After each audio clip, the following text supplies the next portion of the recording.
So here's what we're going to do today together, and it's a continuing conversation. We won't get to talk about all of the breadth and depth of ministry that has taken place in this last year, or to which we look forward in the coming year, in the short time that we have in between services. But we'll start with prayer. Almighty and ever-living God, source of all wisdom and understanding, be present with those who take counsel at the Chapel of the Cross for the renewal and mission of your church. Teach us in all things to seek first your honor and glory. Guide us to perceive what is right, and to grant us both the courage to pursue it and the grace to accomplish it. Through Jesus Christ, our Lord. Amen. So it seemed like it would be a great thing to begin our time together to echo that prayer with another prayer, a prayer of song. So Joe is going to lead us. He's at the back at the piano in the children's chapel area, and he is going to lead us in the doxology.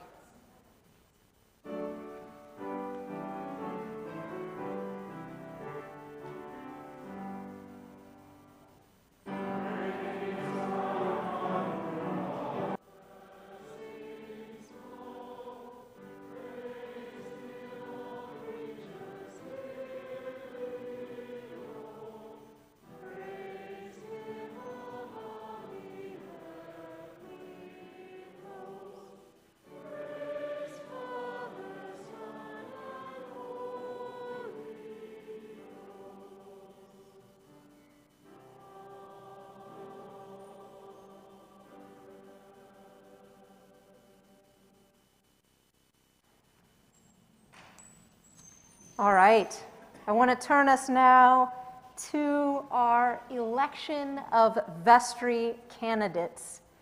We have 4 tremendous individuals who have offered themselves to step forward in leadership in our parish. And I would welcome a motion to vote those candidates into office by acclamation. Okay, I saw a bunch. I saw Pete's hand, I saw Ray's hand seconding. All in favor? Aye. Any opposed? Any abstentions? Welcome to our new vestry class of 2025. And I believe that Gail Perry and Karen Parker, I think I can see them. If you all would just stand up just a moment. They are here among us, so I know you can greet them after our time together. Thank you. Okay, I want to invite Emily Mosley, our senior warden, to offer some remarks and reflections.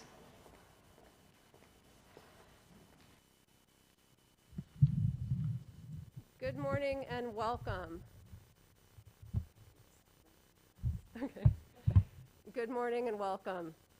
I want to first acknowledge that I know this past year has been a difficult and hard period for many of us, and the start of this month in particular feels that way for many of us. Nevertheless, there is much good news to share about the Chapel of the Cross, and Ellen and I are not audible. I hope that's better. As detailed in my letter in the annual report, in reflecting on 2021, I was really overwhelmed with a sense of gratitude for our church family, for the sacred space in which we gather, and was equally and profoundly humbled by the work undertaken by so many of you here to care for them. We are truly fortunate here at Chapel of the Cross to have an exceptionally talented and dedicated staff. I would like to give particular thanks to our outgoing communications manager, Nick Yeager, for his creativity and dedication to the church, from live streaming and storytelling, beautifully telling the story of our church and its work. I think Nick proves the falsity in the jack of all trades, master of none, because many of us, I think, are convinced that Nick is actually master of all trades and are very grateful for his time here at Chapel of the Cross.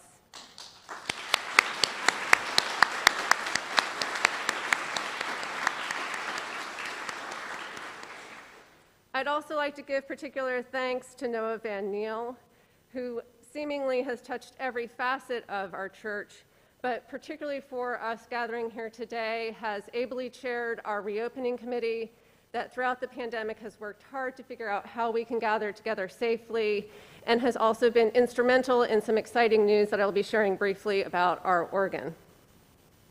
Thank you all for coming today, and not just today, but for over the past year.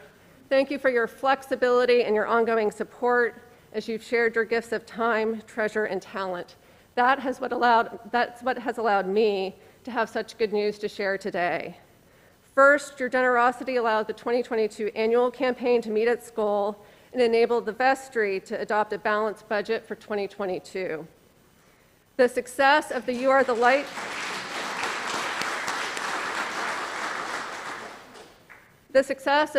Light campaign allowed us to retire our outstanding debt while funding deferred capital spending and catalytic programmatic initiatives. We were able to fully meet our Faith and Action Committee commitments to our local and global community partners, despite not having a traditional ABC last year. And that ranged from our Service Learning Center, which was important during the height of online schooling, to the ongoing work to welcome Afghan refugee families to our community. And finally, we completed the much-needed renovation of our nave, largely accomplished while we were worshiping outside. And finally, I'm happy to share late-breaking good news about the organ. As many of you will remember, in 2018, shortly before Dr. Joe Cosby joined us, we learned that our Cloiker organ was failing and could not be repaired. As we worked sadly to confirm that conclusion, a truly expert organ advisory committee convened in early 2020. Members of that committee visited 3 prospective builders and visited samples of their work during the pandemic around the United States. Ultimately, the Organ Advisory Committee issued a report and recommendation to the vestry and recommended that we engage Casavant to build and install a new organ, including an antiphonal in our nave. The vestry concluded that we should accept the recommendation of the Organ Advisory Committee. But while at the time we had hoped to fund a new organ by simply expanding the scope of the You Are the Light capital campaign, we realized that what we needed to do at the time was close that campaign, fund its core elements, including the debt retirement, and roll the existing organ funds into a new campaign when the time was right. And frankly, in the middle of a pandemic, didn't seem like the right time to do so. Remarkably, this winter, as we started to come back together to worship in person, and as our Cloiker has continued to fail, a number of very generous parishioners began to approach Elizabeth Marie and Noah and Joe and Bennett Waters and Brian Coggins and others with interest in supporting a new organ. Their enthusiasm and those who have joined over the past month or so have enabled the vestry to move to protect the price of the Casavant organ, which was facing significant future price increases, and to secure our place in line for the relatively time-consuming process of building such a beautiful instrument. While I know that this was accomplished only through significant planning and work, it also happened incredibly quickly, which is part of the reason why we're sharing the news this way. We undertook this commitment to secure the organ with a unanimous vote of the vestry, and with more than $2 million pledged to fund the project, $650,000 cash in hand, and with a careful review of needed and likely funds. We will remove the Cloiker in 2023 and welcome a purpose-built instrument in the first half of 2024. This is just the first step of a much more comprehensive capital campaign of telling sacred story and caring for sacred space that will, among other things, support the work to use our new organ and to engage in the broader community in new, meaningful ways. We look forward to sharing more soon and inviting you to support the building up of the community for generations to come. This project will come only to fruition with your help. So thank you all.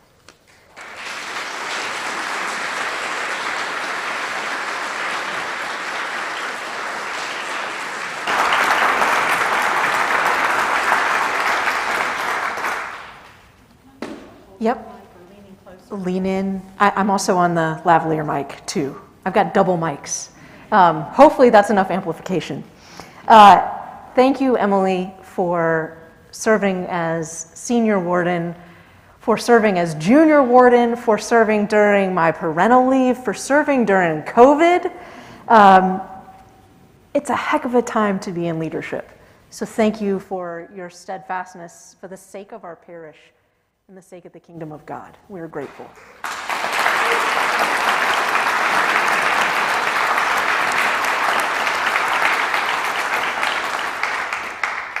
I want to invite Jess Ayler to join us and to offer, so last Sunday we did a financial education whole session, and we're going to invite Jess to offer just a few little nuggets out of that session. You have to eat the microphone. Good morning, everyone. Everybody hear me in the back? Okay, I'll do my projecting outside mother voice. Like Elizabeth Marie said, we had a deeper dive into the finances last weekend. So I would encourage you to watch the recorded webinar if you want a little bit more detail, and we're also happy to meet in person and provide as much detail about our finances as you would like. Oh, thank you. So I'm going to touch on two things today. One is the financial position of the church for the year-end 2021, and then a look ahead, or in the current year, of our operating budget. So this is our balance sheet for the year-end 2021. It's a look at our assets, our liabilities, and then our fund balances for our endowment funds and then other special and restricted funds. So I should mention that we have an external audit of our finances every year, and so you're looking at unaudited numbers for 2021 for now. So what we're showing here is a comparison of 2021 year-end with the 2020 year.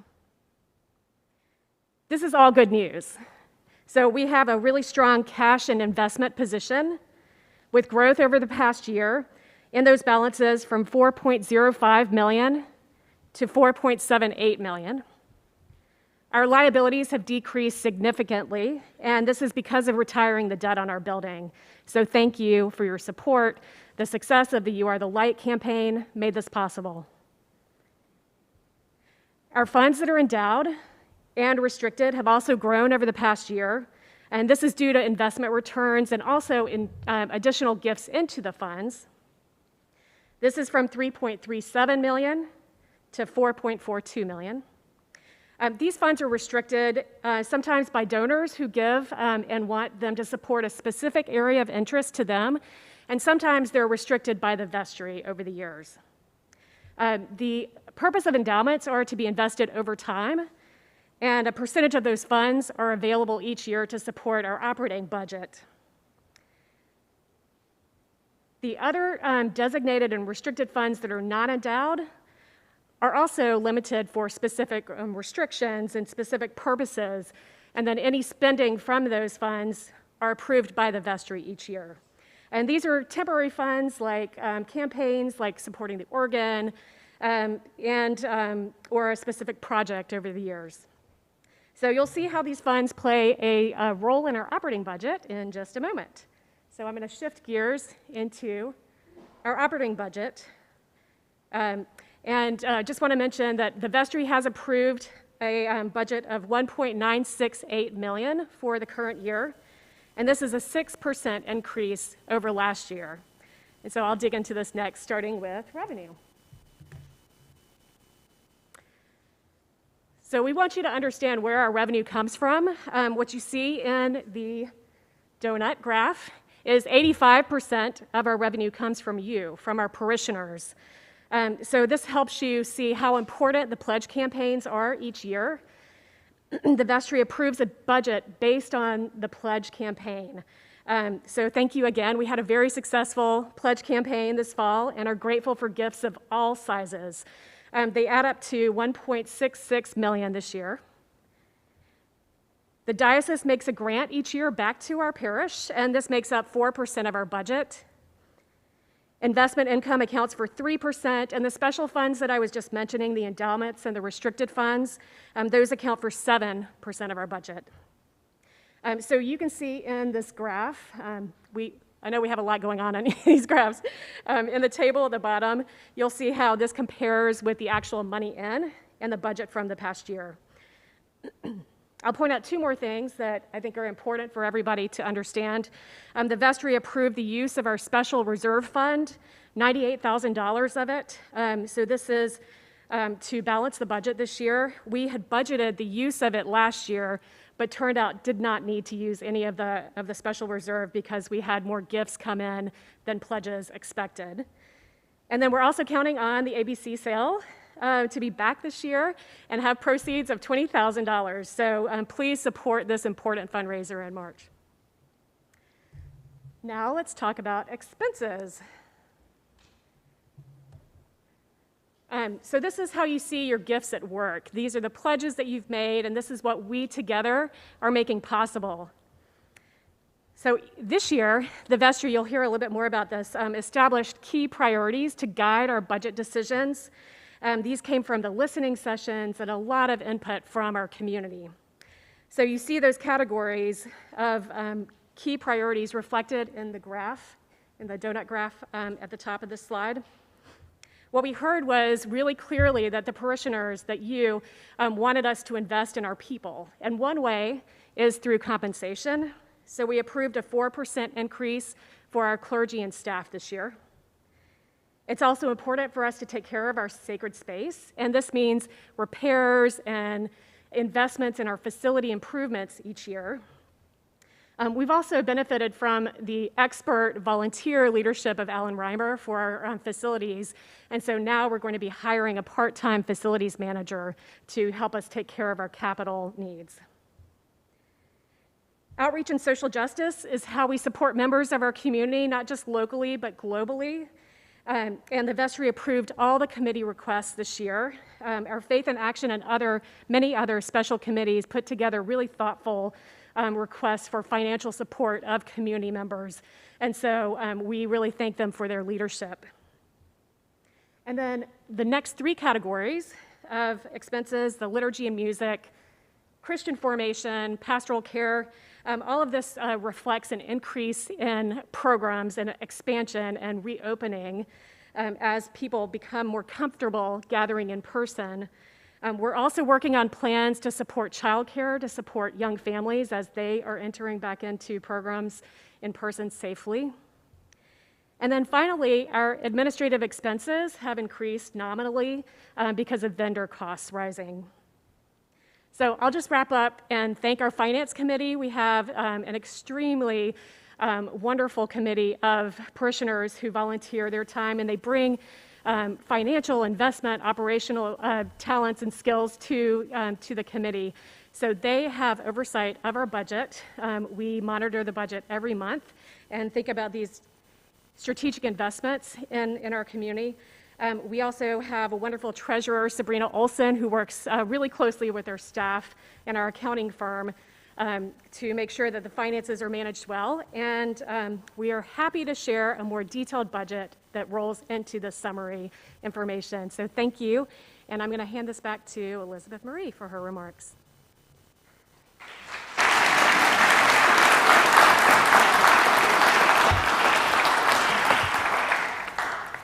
Thank you, Jess. Okay, can folks hear me okay? Yes? Excellent. Double miking seems to work. So I want to take a minute and think about the past year. But I want to do it actually thinking back 100 years. Noah went to go call on Molly Cameron, and she gifted him with a 1921 Chapel of the Cross yearbook. It's delicate enough that I won't pass it around, but it details how many kids in Sunday school, how many people married in the year, one couple, how many confirmed, 2. And it speaks to this sense of stewarding space and stewarding community and stewarding the breath of God in this place and time over generations. So we could look back at things that we accomplished in the past year, like retiring debt on the new financial debt on the new parish house, restoring the nave for the first time in 40 years, and Faith Tershi and Alan Reimer and John Whitney and Terry Eason, you all get a shout out for making that project come to fruition. We could talk about augmenting our evangelism efforts through a permanent live stream, conducting a capital needs assessment that looks ahead in our parish's life and helps us plan for to steward space.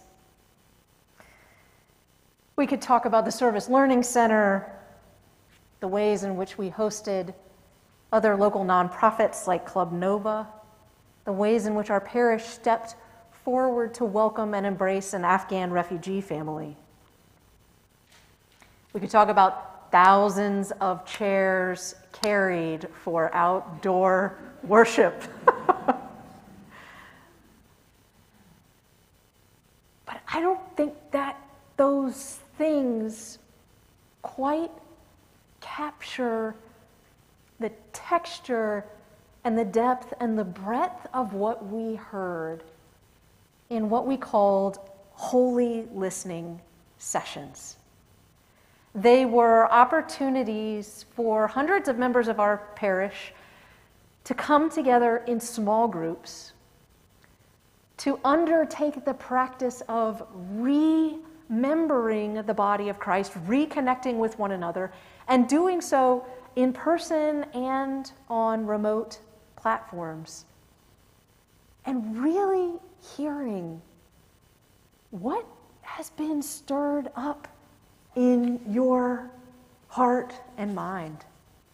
Where has God been? Where have you noted God's presence or God's absence? Into what might God be calling you now? And so we talked, and we listened, and we took notes, and we hired a tremendous library science graduate student to assist us in parsing that data and doing all of the word tagging, and we are so grateful to him. We heard things like gratitude for staff and fellow churchgoers who felt that the community was strengthened in this last season. We heard people talking about finding God in places they were not expecting. And there was a strong desire to continue those habits and practices that animate community. There were those who said they felt isolated, both from God and from their church community. Not to say anything negative about the parish itself, but speaking in to the reality of the season in which we find ourselves communally. I think there was one quotation that I think bears narration. Someone said, "God without community is really tough. not going to a physical church and not going to services and not seeing people afterwards detracted from my relationship with God. If someone had asked me before the pandemic, I would not have realized how important being around people and in our church buildings was to me. I found God outside in nature, but I miss our church buildings. So the vestry took all of the data, all of the nuggets, all of the pieces that we heard from you all in the context of conversation, of listening to one another, and used this input to prioritize our efforts, our ministry, our funding for the year. We heard a desire to support people, that our greatest resource is our human capital. That's you all. The people are the church. We heard a desire to care for sacred space. That means we've undertaken a capital needs assessment. And I cannot tell you all how important that is, because did anyone know that air handler 19 needed to be replaced this year? Or that we had 19 air handlers, right? Yes. We're applying for a National Fund for Sacred Places grant to be invited to apply for it. We're applying to apply. That will help us care for and steward our space. We're able, thanks to your support, to hire a part-time facility manager who can come in and pick up the important organizational work that Alan Reimer has done. We're invested in our faith in action. And that looks like not just funding existing partnerships, but also engaging the community in new ways, out of new friendships and relationships. This summer, if you come in July, you'll see the parish hall alive with middle school campers from an E3 camp, a STEAM camp encouraging science and arts with African American middle schoolers in our community. And that's happening out of relationship that parishioners have with fellow community members. We're focusing on remembering the body of Christ. And that's not only about sorrow, but also about joy, and dare I say it, even about fun. Can we not have fun together in Christian community as we work for justice, as we seek the dignity of every human being? I know I said the church is the people, and your church would not be what it is without your vestry who serves you. We have had and will have tremendous vestry leadership, and I am so grateful to them. There are people like Eugene Dawshert, who's sitting up on the front row, quietly glad that he doesn't have to do anything right now as our chancellor. But for all the times that we call him and say, could you review this, please? And he so graciously offers his skill. To Nancy Kelly, who you might see has a little pad of paper and is taking notes, and has done so for 26? No, oh, wow, I shortchanged her. 29 years as our clerk. I'm grateful to our outgoing vestry class, to Emily Mosley, to Carol Marshall, to Lee Woolman, and to Alan Reimer. Thank you all so, so much.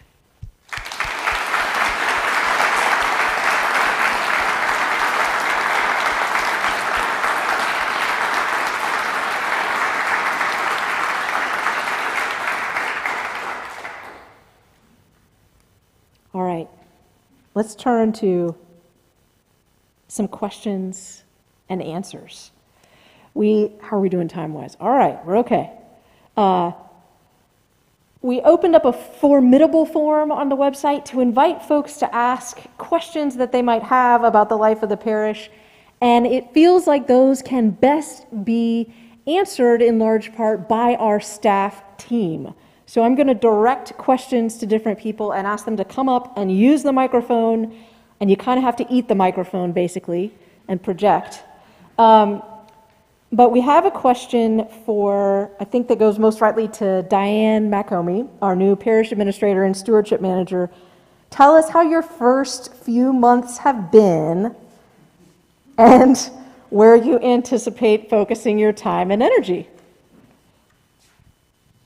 Thank you. Well, good morning, everybody. I'm very happy to be here. From day one, you all have made me feel so welcome in this parish, and I'm just exceedingly grateful as a newcomer to the parish and to the area. I'm learning about our beautiful parish campus, historic campus and buildings and grounds, and Alan Reimer has shared such great knowledge with me, and I'm so appreciative of that. And did you hear we're hiring a part-time facility manager? So we're very excited about that. That will be very helpful. I especially have enjoyed working with our stewardship committee. It's a tremendous committee, and all our committees and the vestry. Amazing lay leadership here. I'm just so impressed and grateful. I am working to understand our financial processes and the budget, and again, Sabrina Olson and Barney Varner have been great teachers, and I thank them so much. And so in the next year, what I'll be doing is working to get a firm grasp on all my responsibilities, and then really looking forward to everything that we can do as a parish through generosity and the sharing of special gifts. And so please, if you have advice to share or just want to say hi, stop by, call or email me, or if you want to have lunch or coffee, I would love that. So I'm available, and thank you so much. Thank you, Diane.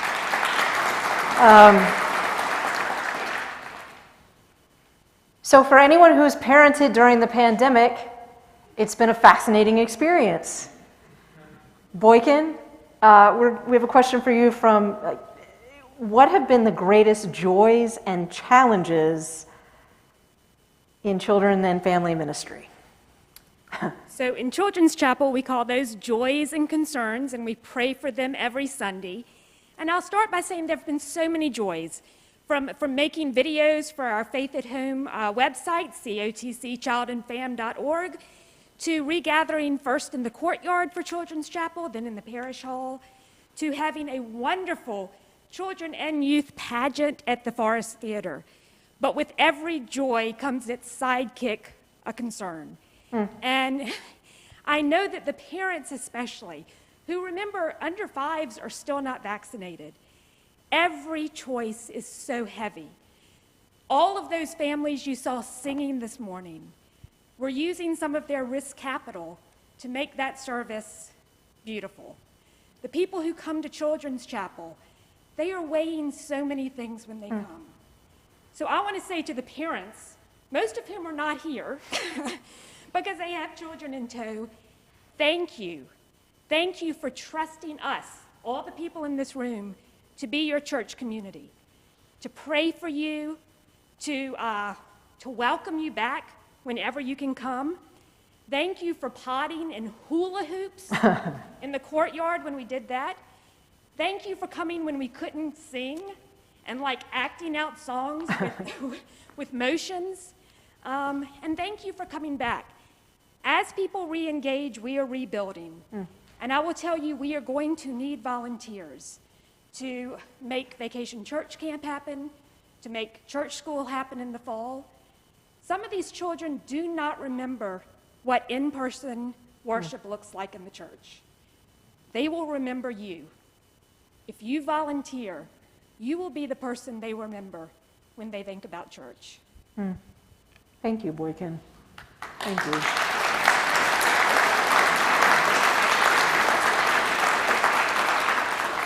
Speaking of rebuilding. I know that Noah, you've been integral to leading our reopening team, and I know that the bishop has called on you to support him in their guidelines on singing.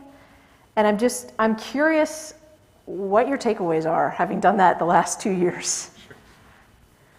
Thank you. I have many things to say to you, which I will not say now, but will in the next few weeks. But for right now, I want to focus on this reopening team, which has been, I was joking with the group on Friday, one of our now longest-running small group ministries at the Chapel of the Cross, because we started this a couple of years ago. We got some great people, some great advisors, health, sort of safety people, vestry staff, all mixed together, and they've been meeting every couple of weeks on Friday afternoons to assess things and figure out the path forward. So here's where we stand right now.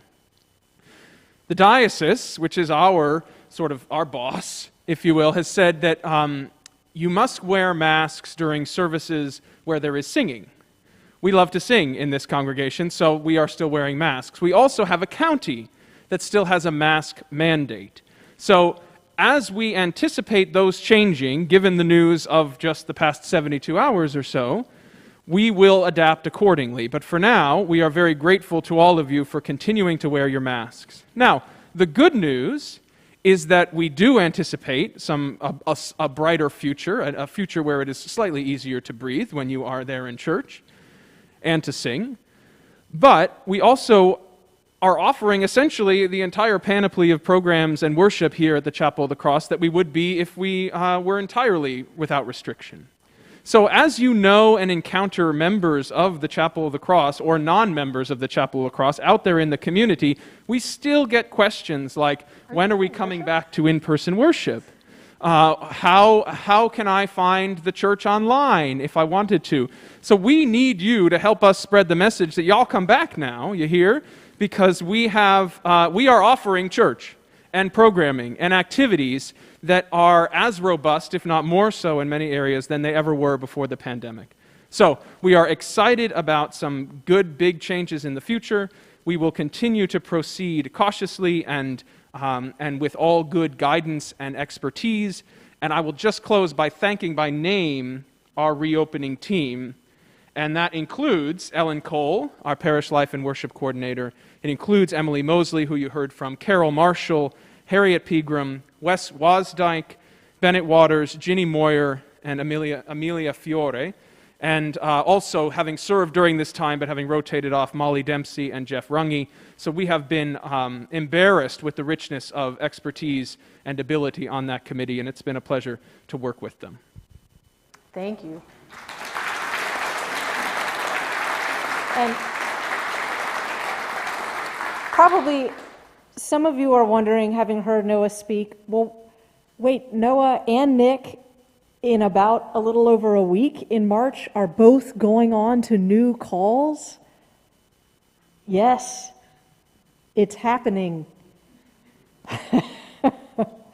It is, what joy for them to get to step into their next right step of ministry, to respond to God's call in their lives, to be able to follow family, in the case of Nick, out to Western North Carolina to serve in a new place. So we know, and we're telling you all the things that we know that they've taken new calls. We know that we will miss them. We know that transition and change and farewells and hellos are a natural part of life in a healthy system, and that it doesn't mean it's not hard. The associate position description has been posted. We've already received applications. We will have rectors' advisory committees for both positions, and our personnel committee will have some concurrent flurry of activity. And I know that you all will be gracious in stewarding relationship as we bid farewell to folks who have touched us deeply, and as we welcome folks who we know will come to build a relationship with us in life. And I'm going back to my list. And this 11:15 worship service, I'm excited, but there's not quite enough time We have a question around university ministry. University ministry in a pandemic. What does university ministry look like? And what initiatives are our university ministry resources invested in? Thank you. So going back to the spring of 2021, we were meeting weekly on Zoom. And we had to come up with lots of creative ways to make that engaging with our college student community. So we did things like a painting and prayer workshop. We actually had students that in their home made a video on how to make pancakes for Shrove Tuesday. There was a Lenten series on the way of love that was led by each of our student chaplains. So throughout the season of Lent, we were getting each of those student leaders taking on the Zoom. And we sent care packages to students in their homes and from across North Carolina and even across the country. So we were showing up in their homes, and they were showing up consistently and in good numbers on Zoom calls every week.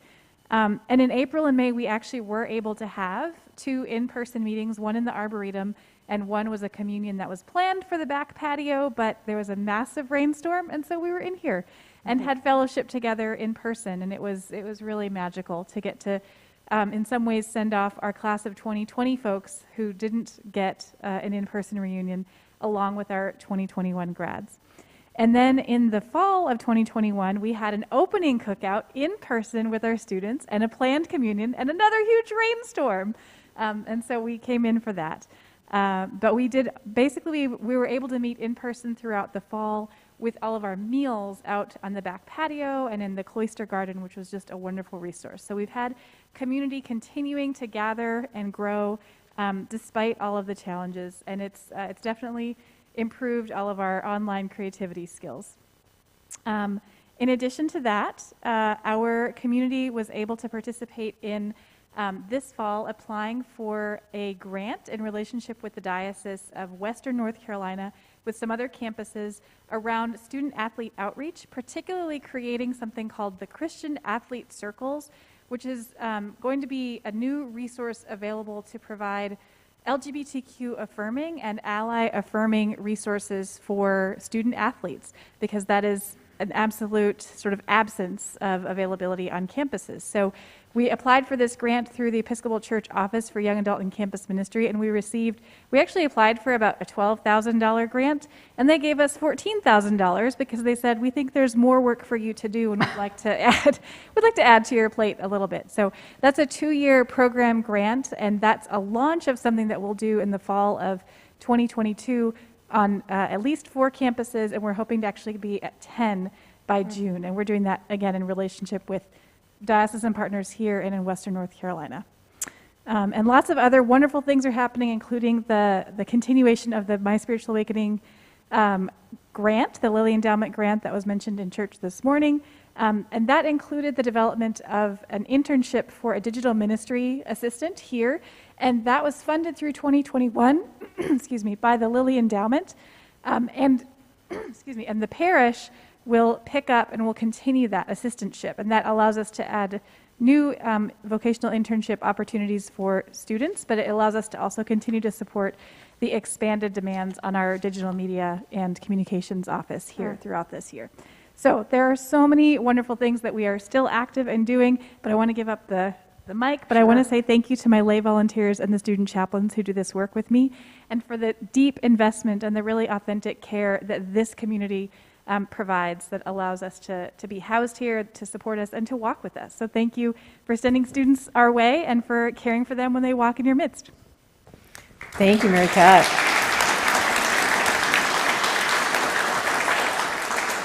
Hey, Philip, what's a curate? And what does our curate do here at the Chapel of the Cross? And just to remind you all, I'm going to let Philip answer, but he's here as part of a Lilly Endowment funded program. What is a curate, Philip? So, who are you is a question that a curate, I think, ends up answering a lot. A curate is typically a priest in the early years of their ministry, and I am the curate here as part of a diocesan program called Reimagining Curacies, which is incredibly funny because that name had been imagined before COVID was a thing. And we've all been reimagining everything for the 2 years of my ministry. But the main thing that this program reimagined was where a curate would go for their curacy. Usually it would be 2 years in the same place, and then you would, go out into the world, into your ministry from that point. For the Reimagining Curacies program, there are 3 of us who rotate churches every year. So 3 curates, 3 churches, 3 years. That means that my year here is actually almost done. There are 3 months left, which is kind of hard to imagine. In the previous 9 months, I feel like I've done a lot of many things and at least a little of almost everything, which is a good thing for a curate to be able to say. There are first times for everything you do in your priestly ministry. You baptize a 20-pound bag of rice in seminary. At some point, you got to baptize a real baby. That's the sort of thing that a curate does, and you never say to that baby or their parents, "This is the first time I've done this." But it's important that you get that in somewhere. And I will say this is a wonderful parish for a curate to serve in. It's a busy parish. There's a lot going on. It's a rich liturgical life. And above all, it's just a fantastic team with the rector and all the other staff. So you'll have one more curate after me, my friend Moetu, whom you will love. But I hope that you will continue to love me as well as you have for the next 3 months. And I look forward to that. Thank you.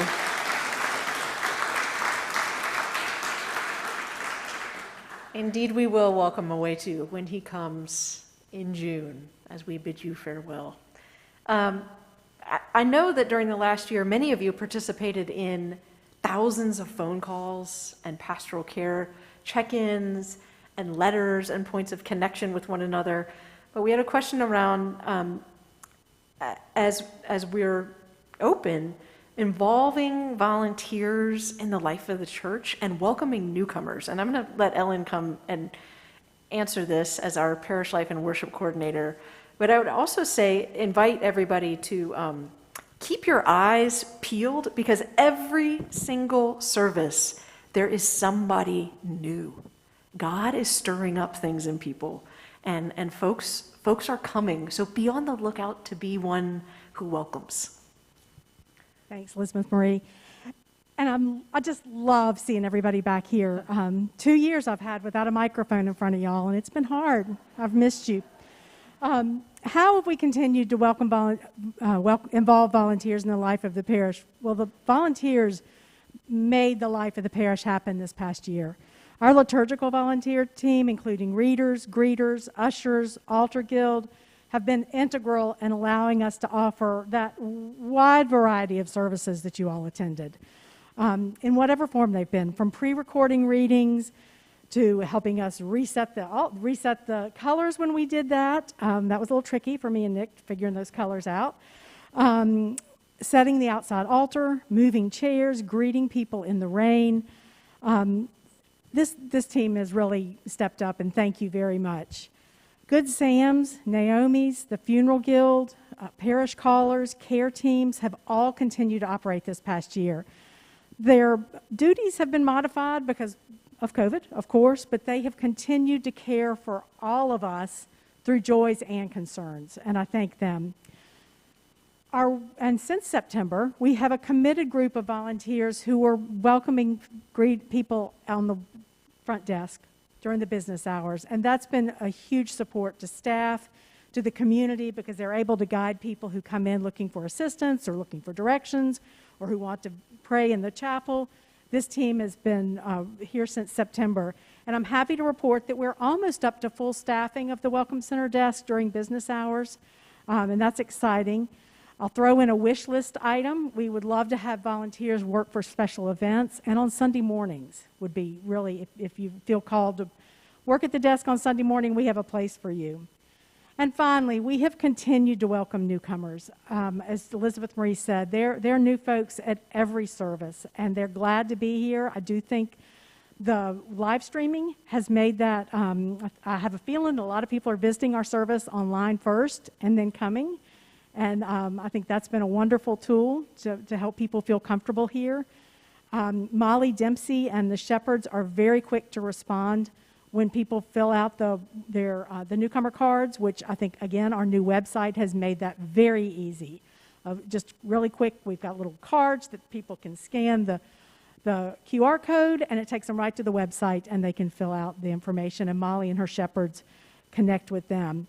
And on May 22nd, we are going to host between the 9 and 11:15 services what I'm calling a newcomers and a newly back to church gathering. It'll be outside and on the patio out here if you're more comfortable outside, and in the parish hall. And we're just going to welcome newcomers and welcome one another as kind of a kickoff to summer where hopefully we can be back together even more. And then we have 2 more events after that. On the Sunday of Memorial Day, we're going to bid farewell to Philip.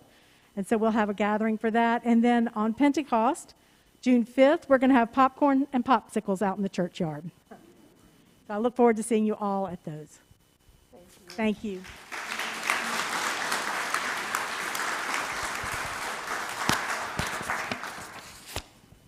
Nick, he appears. He has come out from the live stream room. Here's the mic. So Nick, when COVID started and we thought we would be gone for 2 weeks, we had just gotten an iPad, and we thought that was really snazzy. We had an iPad and we streamed worship from that. Now we have a hardwired PTZ camera set up. So none of this was in your job description, before COVID, and none of it you knew how to do. You've taught yourself all of it. So what's been most surprising to you?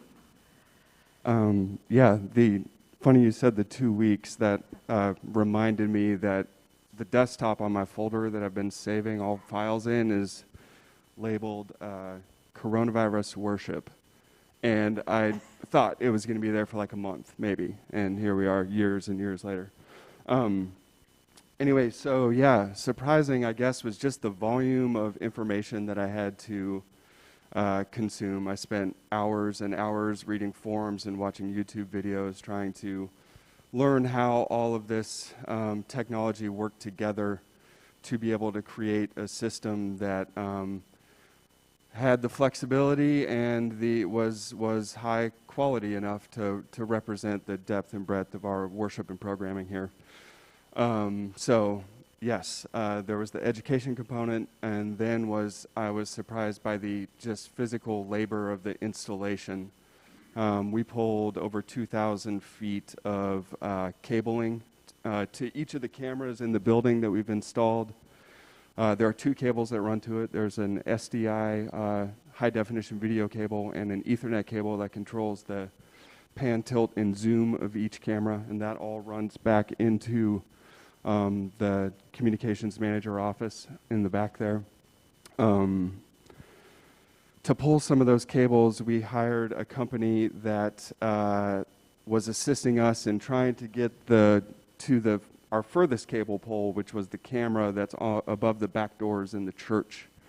And they came in one day and tried to get that through there, and left at the end of the day saying, we don't know how to do it.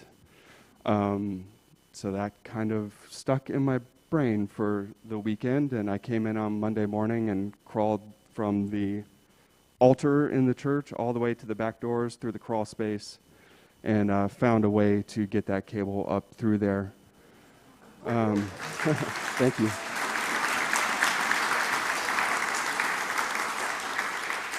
Later that day, actually I heard about this a couple days after. I think Joe Cosby didn't want to spook me, but he said that he found a large black snake outside of the Welcome Center doors later that day, which I'm sure I ran out of his home underneath the church. So from the depths of the crawl space, we went up to the top of the nave itself, 60 feet, 50 feet off the slate floor, because we had to replace a microphone cable up there that had a persistent static on it, which made it unusable. At that time, we also took the opportunity to install 2 studio quality omnidirectional microphones so that we could capture the sound in the nave as high quality as possible. We also tried to find a vendor to be able to make that installation, but nobody wanted to do it, or actually they were willing to do it for a very high price tag. So again, I climbed the scaffolding. I took up there with me a folding table and a soldering iron, and soldered the terminations on the cable and attached the microphones and dropped them into the nave. Crossed my fingers and turned the system on, hoping that they would work, and they did work. So that, I think, are 2 major challenges and surprises that we've seen in the installation of the live stream. I just want to say thank you to you all. I'm going to take this moment just to say thanks so much for the 14 years that I've had here. You may not know it, but you have had a life-changing impact on my life, and I just want to say thank you.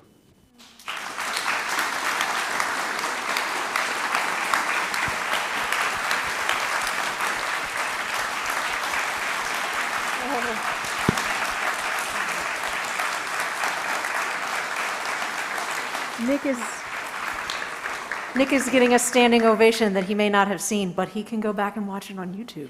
It will be there. So we're going to be about 5 minutes late to worship, and I want to acknowledge that. I think we can decide to do that collectively together. We have just a couple of questions left. There was one for Mike and one for Joe, and then we have a brief video that looks back on the last year. Mike, if you can tell us how are our youth? Things are reopening, and how are our youth? Thank you. I would echo a lot of what Boykin said. Anyone who's ever talked to me about youth ministry has heard me say that the two highest forms of currency are authenticity and community. And despite all the interesting challenges of the last 2 years, we have maintained community, and in some ways it has even thrived and grown. That being said, I remember on March 1st, 2 years ago, talking with Boykin about how we were on a threshold. We had 50 people each week for EYC. We had a whole host of new Acolyte advisors coming in. We had a healthy run of Acolytes. We had all sorts of things, and 2 weeks later, everything changed. But we've made it work, is the way I would phrase it. That being said, there are limitations to what you can do online and on the back terrace. And I'm excited that things are starting to move back into some realm of reopening. The biggest thing I would say is that our youth, they're tough, and they persevere, and they are malleable. That being said, I'm very excited that we're moving back into the realm of some sort of normalcy. I want to extend my deepest thanks to those of you who've stuck with us through all of it, the volunteers who've met on the back porch when it was 35 degrees, the youth who were also there when that happened. Hi, Claire. Those of you who've stuck as our Acolyte ranks grew from like 15 to 5 and started going back up. All that being said, I extend my deepest gratitude to those of you who've been here, and my heartiest welcome to those of you who maybe have drifted or your routines have changed a little, or you've never given us a shot. Now is a great time to come back. We have exciting things on the horizon. We have our first pancake supper in 2 years, our first mission trip in 3 years, and we're finally having EYC back inside. There's a lot going on. So y'all come back now. We'd love to see you. Thank you. Thank you, Mike.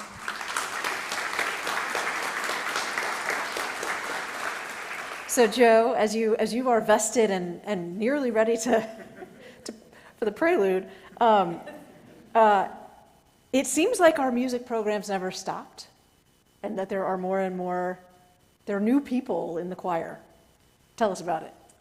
This is true. So the week that we shut down many years ago, we started Zoom that week, and we continued to meet throughout that summer. Each kid got individual voice lessons. Over 50 children I would see every week in little 15-minute windows on Zoom. Volunteers stepped forward. We had different houses. We divided like Harry Potter so that we had house heads with parents who would deliver folders to people's homes, so we had music at home to work with. The adults continued to meet on Zoom for fellowship and time with one another and make virtual choir recordings, which we will probably never do again. That's a very scary thing, folks, to have to record yourself at home with no one else, with a headphone in, with your own voice, and then it gets stitched together.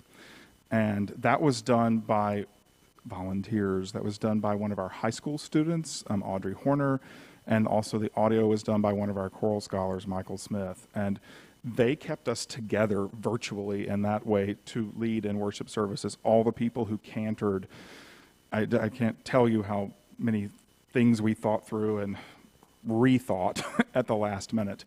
But we have kept going, we have grown, we have a lot more kids, we have more adults, and we have the most amazing set of volunteers anywhere in the country. I can say that as president of the Royal School of Church Music in America, I see a lot of these people. And it's amazing, folks, to do choir outside with kids in the freezing cold, standing 10 feet apart with a mask on with a 4-year-old. There's just all kinds of things that have been going on that have kept us going. And a lot of that has been spearheaded by Kathy Rohr, who is our parent volunteer for all of that, who sends emails, who communicates, who makes all of that happen, as well as our choral scholars who have done individual teaching. So this morning, actually at 9 o'clock, was the first time that all of our children, ages first grade through high school, have sung together inside. And it was so exciting. I can't tell you how exciting that moment was, and we look forward to many, many more of those. So thank you all who have made this happen. This is a ministry built on people, and that, I think, is what makes it worthwhile and successful. One note, choir, we will gather in the library right after this meeting, so I can tell you what we're getting ready to do. Thank you. Thank you.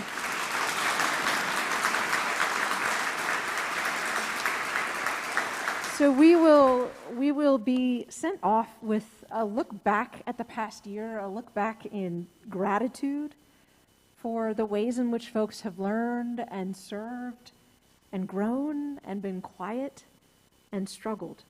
So the last thing that will happen is the video that we'll show, and then we will look forward to seeing you in church after it is over.